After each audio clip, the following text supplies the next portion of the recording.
All right, so we're hearing lots of wild, wild west stories. We heard them a year ago about this time. Now they're getting worse. What kind of stories do you hear when it comes to NIL and transfer portal and these kind of things? I think you hear about everything, and then you try to wade through it and see kind of what the truth is. Sometimes with quarterbacks, you hear numbers thrown out, and then it comes out that was a quarter. You know, they only got a quarter of what they're actually rumored to have been getting at some school. But I think right now, as Brian Kelly's talked about, all these coaches are in a learning, the stage of a learning curve where you're trying to balance NIL both at the high school level, the portal, and then on your own team, which Brian Kelly's talked about a lot with retention and guys going pro and all the different avenues that NIL can come into play.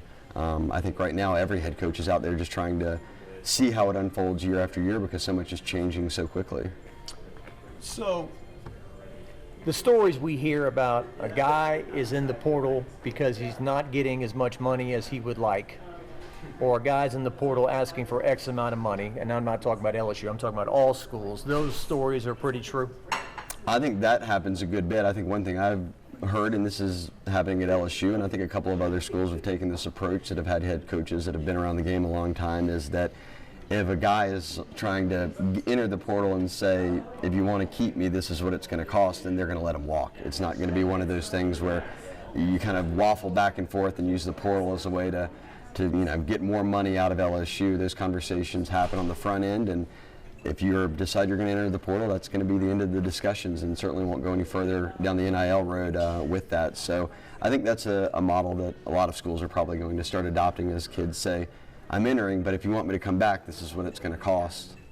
Extortion is a strong word, but it's appropriate. Yeah, I didn't know if I should use that word, but yes, it's in the NIL era. I think a lot of schools are dealing with that. Of kids saying, "Hey, I will enter if I don't get this," and that's a conversation that I don't think Kelly and a lot of these head coaches are willing to entertain. Yeah, because once you do, you compromise yourself as a head coach, don't you, in terms of the leader of the program and the person people are supposed to answer to, right? When you've been around as long as Brian Kelly has, you understand kind of the nuances of, even if NIL is a new thing, what it can do to your team, what it can do to your roster if it gets out of hand, and guys start doing things like that, threatening to go to the portal or whatever it might be. And I think it just speaks to what Kelly's always said. No one player is going to be bigger than the team, and he's going to stick with the guys who are bought in.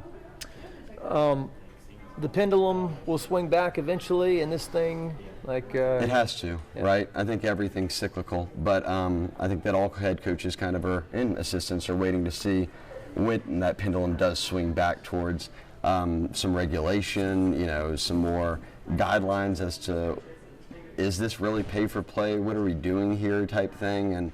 And look, Brian Kelly's talked about it, Nick Saban's talked about it here recently this week, that if we're going towards that model, there's got to be more guidelines in place. And I don't think anyone's against, any of these coaches are against sharing the revenue that they're getting from the sport with the players. I mean, name, image, likeness, being able to sell your jersey at the team store and get a cut of it or whatever it might be, those are things that NIL should be for. A local dealership or whatever.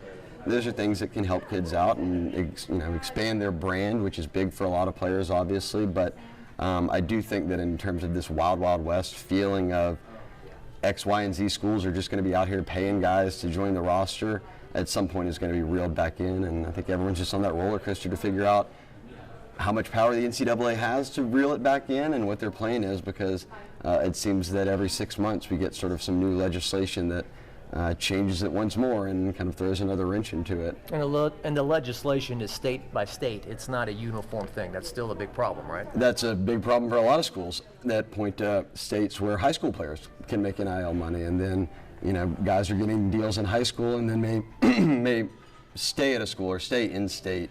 Missouri got talked about a lot like that as a school that was recruiting well with NIL, but also had a state, high school players were able to get NIL deals. And look, right in the beginning, before Texas passed those legislations, remember, Quinn Ewers left Texas to go to Ohio State, and it was because Ohio was allowing high school players to have NIL deals and Texas wasn't. So I do think that there is and Brian Kelly's talked about that, the playing field isn't level in that regard if different states have different rulings on what you can do with NIL money from high school to college. Because it seems to me, when it comes to recruiting, LSU should always be near the top because of Tiger Stadium, the fan base, the winning tradition, the NFL players it's produced, and now we're hearing that perhaps they're in the bottom half of the SEC when it comes to NIL. And if I'm a fan, maybe that upsets me that, hey, the best players aren't going to my school for the wrong reasons. Yeah, I think that one thing that I look at that I think LSU's doing really well this cycle is staying close to home, Louisiana, East Texas, South Mississippi.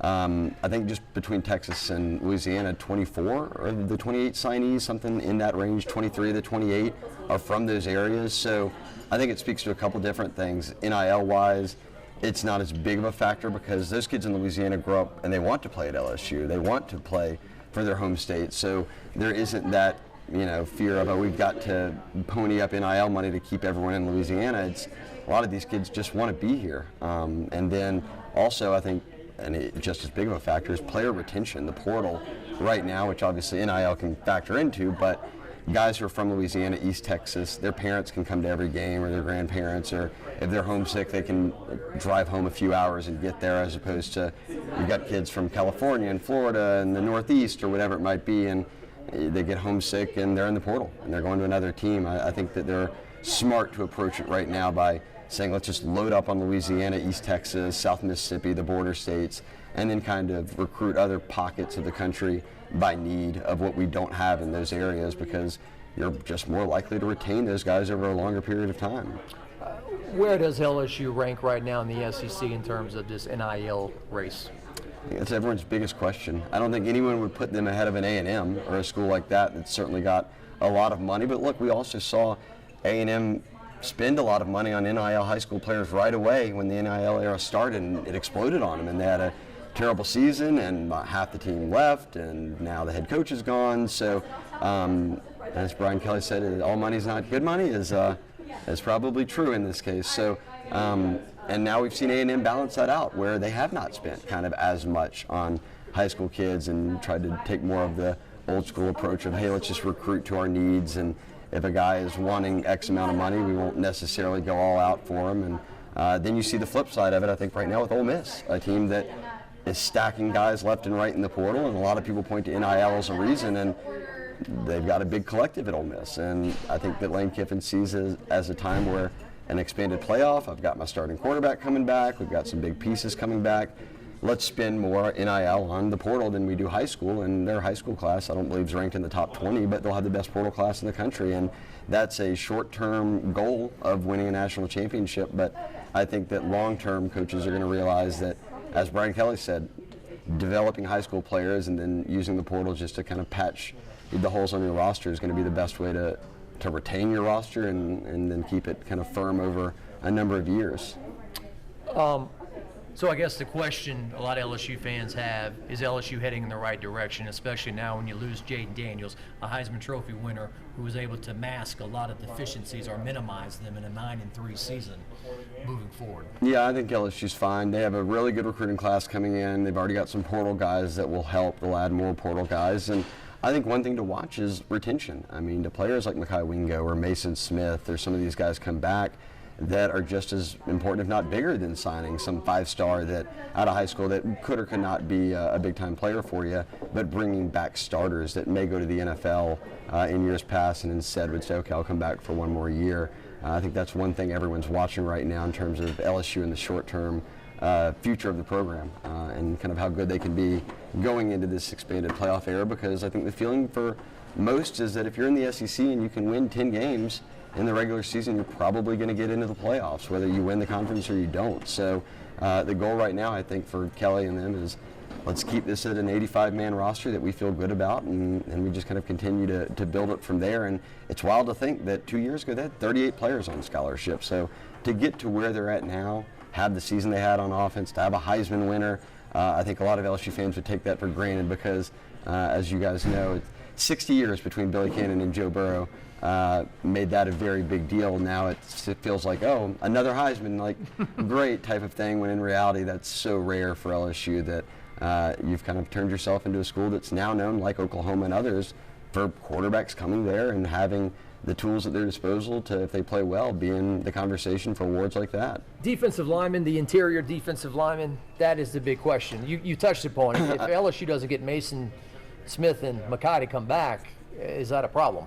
I think that it's a problem in the sense that those are your two guys you started this year, and you want to see them both back. And certainly Mekhi has been one of the best players they've had on roster the past couple of seasons. And these guys get their NFL grades, and I think what Brian Kelly and the staff want to do is educate them on, hey, here's how you up your stock, and here's how you can move to a higher round or whatever it might be, and that's by coming back and improving different elements of your game. And I do think right now a lot of people have pointed to high school recruiting and say, well, they haven't stacked up on interior defensive linemen, and you don't want to have to go portal hunting every year like they're having to do right now at corner, 2 years in a row taking all these corners.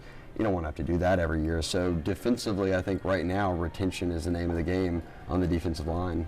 All right, Shea, thank you. Absolutely.